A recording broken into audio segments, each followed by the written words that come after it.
자, 여러분들 안녕하십니까. 조철이 마정수의 토크쇼. 자, 지난 시간에 이어서 자, 오아시스 마켓 2월달에 IPO 지금 준비 중에 있는데요. 이 내용 추가적으로 2부 방송 진행하고 있습니다. 네. 자, 기대치는 참 높은 것 같아요. 맞습니다. 그리고 아마 최근에 이제 그 대어들이 없다 보니까 그렇죠. 무조건 이커머스 일어나는 게 강점이고 네. 또 여기에 또 우리 안 대표께서 열심히 프레젠트하고 열심히 하지 않았습니까? 그렇죠, 그렇죠. 이것도 우리가 뭐 열심히 한 거 박수 치칠 맞습니다. 일이에요. 네. 그다음에 이제 모에서 지어 소프트에 그 저기가 이제 규모도 있지만은 규모의 범위 내에서 열심히 해줬던 그것도 이제 주변에 많이 알려진 것 같고요. 또 마 교수님하고 조철희 박사가 참 오아시스 마켓 많이 광고도 많이 해줬네요. 네, 응원도 많이 했고요. 네. 저도 사실은 이제 워낙에 저도 이제 유통 대기업에 있을 때는 시스템과 설비, 대규모 인프라 투자 이쪽에다가 많이 치우쳤기 때문에 네. 거꾸로 이제 몇 년간에 제가 개인적으로 컨설팅도 하고 많은 업체들을 보다 보니까 네. 정답이 거기 있지는 않다는 걸 느꼈기 때문에 네. 그래서 제가 개인적으로는 오아시스, 마켓컬리 어떻게 보면은 자동화 없이도 성장했던 그 업체들에 대해서 네. 소리 없이 응원도 하고 실제로 그런 부분들의 사례도 좀 많이 소개시켜드렸던 그런 좀 기간이었던 것 같습니다. 그렇습니다.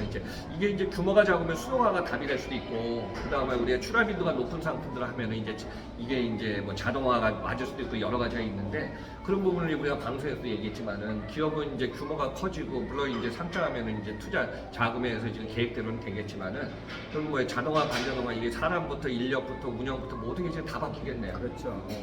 뭐 여러 가지 이제 앞으로 전략이 그렇다고 해서 오아시스가 언제까지 지금 있는 이런 인력 효율화 쪽으로 간다고 생각은 안 합니다. 네. 어느 순간 되면은 또 필요한 만큼의 자동화는 분명히 들어갈 텐데 네. 그게 일반적으로 우리가 흔히 말하는 이 대기업에서 했던 뭐 이때면은 뭐 스타컴이나 롯데나 GS처럼 초기부터 ASRS라든지 미로더라든지 뭐 스테카크렌이라든지 그런 정말 돈이 많이 들어가고 어떻게 보면은 뭐 속도도 빠르고 안정적이라고 얘기하지만 실제로는 그 운영상에서 들어가는 너무나 큰 경비 그리고 자동화가 들어갔다고 인원이 안 들어가는 게 아니기 때문에 네. 또 그만큼 또 추가적인 인원이 들어가는 부분도 있고 또 유지보수 비용이라든지 그런 걸 감안했을 때 대기업의 약간의 팽차 포인트 같은 경우는 그만큼의 효과를 낼 수 있는 고객을 끌어들이지 못했다는 거였거든요. 그래서 제가 뭐 스타컴이나 롯데가 실패했다는 게 아니라 지금도 스타컴 물류센터는 동양에서 가장 자동화율이 높고 또 국내 물류 전문가들도 스타컴 물류센터는 자동화가 가장 잘 된 센터라고 평가하고 있습니다. 네. 실제로 뭐 가동률도 마찬가지로 목표 가동률이라고 하죠. 목표 가동률이라든지 아니면은 뭐 스펙이라든지 그런 것들에 대해서는 완벽하게 맞췄는데 결과적으로는 중요한 거는 뭔가 상품 차별한다거나 서비스 차별한다거나 이걸 통해서 내가 이 사이트에서 물건을 살 수밖에 없는 이유를 말해줘야 되는데 네. 대기업 같은 경우에는 기존에 오프라인에서 갖고 있던 상품에 대한 거 혹은 뭐 본인들에 대한 이 뭐 브랜드 네임이라든지 이런 부분들이 너무나 자신이 있었던 게 오히려 고객들이 그런 부분에서 오아시스라든지 컬리에 다른 데서 찾을 수 없는 차별화된 상품 이런 걸 찾아가지고 그쪽에다가 올리고 재구매율이 높았기 때문에 네. 그 부분이 약간 좀 이 회차일 수도 있고요. 혹은 네. 앞으로 우리가 그 투자를 할 때 거기서 인사이트를 찾아야 되지 않을까라는 얘기를 하고 싶습니다. 그 어떻게 보면 이제 기업의 업력은 10년 넘었지만은 온라인 한지는 불과 4, 5년 돼갖고 주목을 받기 시작했지만 이게 주목이 지속 성장하는 기업으로 된다면은 기업이 이제 상장하고 나서도 계속 회원수라든가 이제 사회 보험 같은 건 늘어나겠네요. 그렇죠. 항상 우리가 얘기지만은 매출도 중요하지만은 기업들은 어느 저변학 때문에 사회적인 CSR는 이것도 같이 두 마리 토끼 잡으면서 가야 되지 않습니까? 네. 이 부분은 이제 오아시스 마켓이 이번에 상장을 준비하면서도 어느 정도 이 부분을 갖다 많은 투자자들한테 관심을 끌어오는 것도 중요하겠네요. 그렇죠. 오아시스 같은 경우에는 그런 부분도 은연중에 홍보를 좀 많이 했었지 않습니까? 네. 이를테면은 오아시스는 신선 폐기율이 0%다. 다른 대형 마트라든지 슈퍼 같은 경우에는 적게는 4, 5%, 많게는 7에서 8% 정도의 매출 대비 폐기가 나오는데 오아시스 마켓은 온라인과 오프라인을 연동을 해서 네. 시너지를 만들기 때문에 발주를 잘못한다거나 재고가 남는다거나 하는 부분들을 신속하게 온라인에서 오프라인으로, 오프라인에서 온라인으로 이동을 시키면서 그런 신선 폐기를 줄인다는 것도 친환경적인 요인이었고요. 또 하나는 이 합포장이라는 거죠. 다른 네. 데들은 보통은 이제 뭐 냉장 따로, 냉동 따로, 상온 따로 모든 포장이 따로따로 3박스, 4박스가 온다 그러면은 네. 오아시스는 통합 배송, 루트라는 시스템을 이용해서 그것들을 냉동, 냉장, 상온 제품을 한 박스에다 포장을 해요. 물론 포장하는 방식은 있습니다. 맨 그렇죠. 아래쪽에다가 냉동을 넣고 겹벽을 치고 그 다음에 냉장, 상온 이런 식으로 냉해가 가지 않도록 하는 그런 부분들을 그렇죠. 조금 더 매뉴얼화했기 때문에 그런 걸 좀 더 차별화했던 부분도 있었고요. 네, 예, 제가 이제 마기수님 알기 쉽게 하면 이렇게 되죠. 물류센터 안에 SKU가 재고량이 있어서 주문량이 거기서 다 피킹하면 한 포장이 되지 않습니까? 근데 이제 쿠팡도 장단점이 보면은 워낙 허분이 이게 많다 보니까 여기저기서 와갖고 장지동에 모아서 강남으로 오고 하다 보니까 박스가 많아지는 거죠. 그렇죠. 근데 이 박스가 많으면 저도 이제 뭐 기업들 쿠팡이니 뭐 관련된 기업들 다 사는데 테이핑한 거에 뜯기 바빠요 진짜. 맞습니다. 어느 게 보면 한 허브에서 두 개가 다 오면 한 박스가 되는데 이게 뭐 그냥 장지도까지 왔다가 장지에서 이게 오면 어느 다섯 개가 와요. 그러니까 이제 오는 거는 한 번에 오지만은 델리버리가 되지만 이건 다 저기 패킹한 거를 갖다가 박스를 또 해갖고 또 거기다 넣어야 되니까 그런 부분을 갖다가 줄인 것도 큰 거네요. 그렇죠. 다만 이제 이게 오아시스가 그렇게 할 수밖에 없었던 이유, 네. 마켓컬리나 뭐 쿠팡 같은 쿠팡이나? 경우에는 또 그렇게 할 수밖에 없는 이유가 있어요. 이유가 있죠. 사실은 이게 합포장이라는 게 포장을 하나로 하는 게 비용이 적게 드는 건 너무나 당연한 상식인데 그럼에도 불구하고 아까 제가 오아시스가 그래도 성공했던 요인 중에 하나가 SKU가 작았다 그랬잖아요. 네, 작았죠. 뭐 지금 물론 만기 SKU 뭐 그렇게 얘기하지만 전성기 때 성장해 오는 가장 중요했던 핵심 SKU는 한 불과 2-3천 개밖에 안 됐다는 거죠. 네. 2-3천 개밖에 안 됐기 때문에 그게 한 2,000평 남짓되는 물류센터에다가 전부 보관할 수 있었고요. 네, 그렇죠. 그래서 거기에 냉동, 냉장, 상온 제품들을 한꺼번에 포장할 수 있었던 만큼 그게 그만큼 면적이 적었기 때문에 그리고 상품을 한 군데다 보관했기 때문에 가능했던 부분이고요. 네. 쿠팡 같은 경우에는 우리가 일반적으로 얘기할 때 600만 개, 지금 연간으로 따지면 1000만 개 가까운 상품들을 러닝한다고 하지 않습니까? 1000만 개 넘었다는 얘기가 있어요. 그러니까요. 최근에. 물론 이제 그게 스팟으로 본다면은 그게 네. 100만 개, 200만 개로 카운팅할 수 있을지 보는 관점에 따라서 모르지만 네. 자, 쿠팡이 우리한테 선택을 받는 이유는 합포장이 아니라는 거죠. 우리는 일반적으로 쿠팡한테 물건을 받았을 때 왜 합포장이 아니라 이렇게 포장이 많아라고 얘기하겠지만 당연히 물류센터 한 군데서 그 모든 상품을 취급할 수가 없다는 거죠. 그렇죠. 가전 따로, 애견용품 따로, 문구용품 따로, 냉장 따로 이런 식으로 물류센터가 다 각각의 상품을 보관하고 있었고 그것들을 쿠팡은 캠프에다가 포베스코 방식으로 모은다는 거죠. 그렇죠. 그래서 우리 동네 근처에 캠프에다가 그 상품을 갖다가 다 낱개로 갖다 주고 나면은 그 상품들을 그 쿠팡 기사들이 모아가지고 갖다 주기 때문에 그래서 포장이 많아질 수밖에 없기 때문에 저는 이게 네. 쿠팡의 단점을 생각하지 않아요. 이게 오히려 쿠팡의 가장 강력한 장점이 될 수 있었던 게 예. 그 많은 수백만 가지의 상품을 이길 배송, 당일 배송을 할 수 있었기 때문에 쿠팡이 다른 데가 할 수 없었던 그런 글로벌 기업이 된 거라서 그렇죠. 선택과 집중의 문제라고 생각하지 쿠팡의 기술력이 모자르다 그 문제는 아니고요.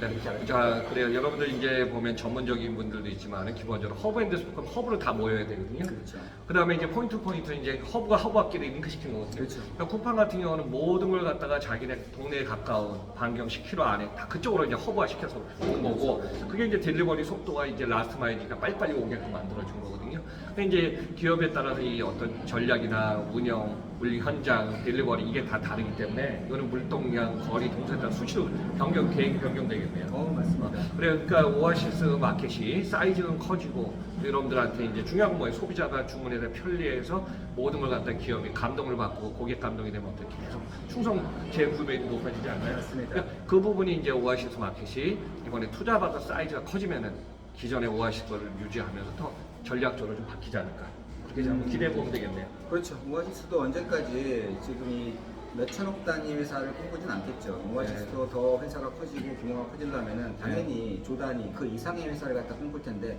그렇게 되면 그때 이제 다시 네. 한번 소들이 생기는 다른 회사랑 똑같은 SKU가 단순하게 뭐 3,000개, 4,000개가 아니라 수만 개, 즉 스타컴만 하더라도 SKU가 5만 개거든요.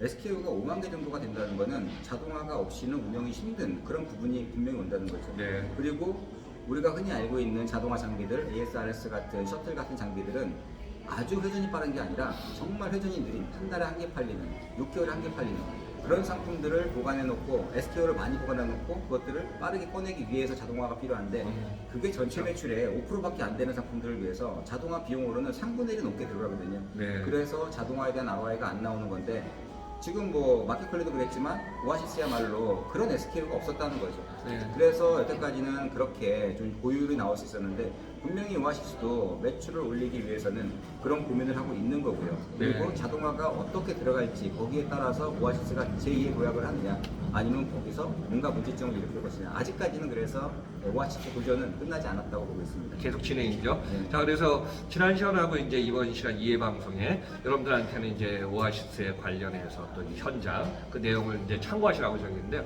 자, 기업은 이제 일단은 회원수의 목표점을 두다 보면은 규모의 경제를 키우다 보면은 물류센터 거점들 미리 다 준비를 해야 되거든요.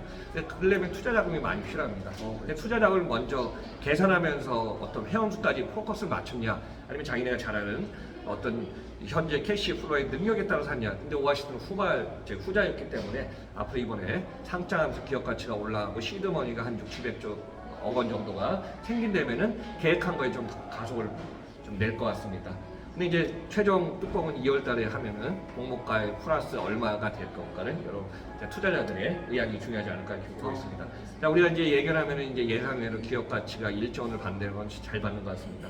그렇지만은 그 이하가 될지 이상이 될지는 여러분들의 상황에 따라 달라지니까요. 이 부분 한번 좀 관심 갖고 보시면 될 것 같습니다. 박 교수님 어떻게 마무리?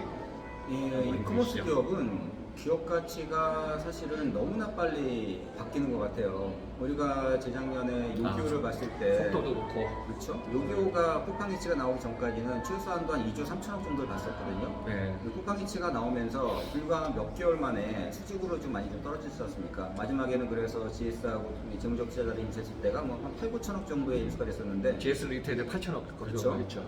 물론 약간의 이제 지분 차이가 있긴 하지만 그렇다 그러면은 뭐 거의 2조가 뭐 그거의 절반도 안 되는 기간이 6개월도 안 걸렸다는 얘기거든요. 그렇죠. 그렇다면 지금 오아시스도 마찬가지로 가장 기업 가치를 많이 인정받았을 때가 제가 보기엔 오히려 지금 매출이 4천억이 넘었던 올해가 아니라 매출이 2천억대였던 그때 오아시스의 기업 가치가 최대로 쳤을 때는 2조까지 혹은 3조까지도 봤을 때가 있었어요. 그렇죠. 그때는 이제 어떻게 보면 기업의 밸류를 평가했을 때 이 정도의 성장 속도의 영업이익에서 나온다라고 평가를 한다 그러면은 그다음에 투자자들이 그만큼 또 이제 이 금리라든지 지금 환경이 달랐기 때문에 네. 근데 지금 약간 안타까운 거는 마켓컬리도 컬리죠. 컬리도 네, 마찬가지였고 스타콘도 마찬가지였고 상장 직전까지 갔다가 전부 상장을 지금 연기를 했죠. 일정을 갖다가 바꾸고 그 시기에 지금 딱 오아시스가 걸렸는데 걸려있죠. 맞습니다. 그래서 컬리 같은 경우도 지금 어마어마하게 확신을 갖고 상장을 네. 하겠다는 부분들이 네. 시장 가치를 받으면서 그 부분이 재무적 투자자들로서 인정을 네. 받을 수 없는 금액까지 떨어졌기 때문에 상장을 연기했다고 보는데 오아시스도 재밌는 거는 컬리가 상장을 연기했을 당시만 하더라도 불과 몇 개 전만 하더라도 뭐 컬리도 컬리고 오아시스는 오아시스다. 우리는 내부적으로 그런 DNA가 이미 성공 DNA는 흑자 DNA가 있기 때문에 그래서 오아시스 같은 경우에는 우리는 간다. 그렇죠. 무조건 상장을 한다. 이렇게 얘기를 갖다 했던 거였거든요. 근데 지금 그 몇 달 사이에 상황이 또 많이 바뀌고 있습니다. 그렇죠. 그러면은 제가 갑자기 생각나네요. 그래요. 저기 우리가 배민 독일의 딜리버리 히어로가 4조 7,500억에 인수를 했고 그 다음에 요거를 같이 갖고 있으면 공정거래 재산할 때 이거를 이제 매각을 했지 않습니까? 기업 가치가 뭐 1조 5천까지 가다가 나중에 너무너무 툭툭 떨어지고 쿠팡이츠 또 들어오고 말씀하신 대로 하다 보니까 GS 리테일 아마 8천억 원대 인수를 한 거예요. 그러니까 GS의 저기 편의점하고 링크시키면서 그러니까 이제 이 시장 환경에 따라서 최근에 그런 게 없다 보니까 순풍과 역풍의 요 차이가 있네요. 여기서 이제 주목은 됐지만은 오아시스 마켓이 어느 정도 가치가 될 거는 우리도 예상은 쉽진 않네요. 그렇죠. 이게 방송이 지금 2월 9일입니다. 그래요. 2월 9일 날 방송이니까. 이 일주일 사이에 굉장히 좀 풍랑이 많이 불었는데 2월 7일하고 7일 전까지만 하더라도 거기 오아시스 쪽에서는 안 대표님 같은 경우에 네.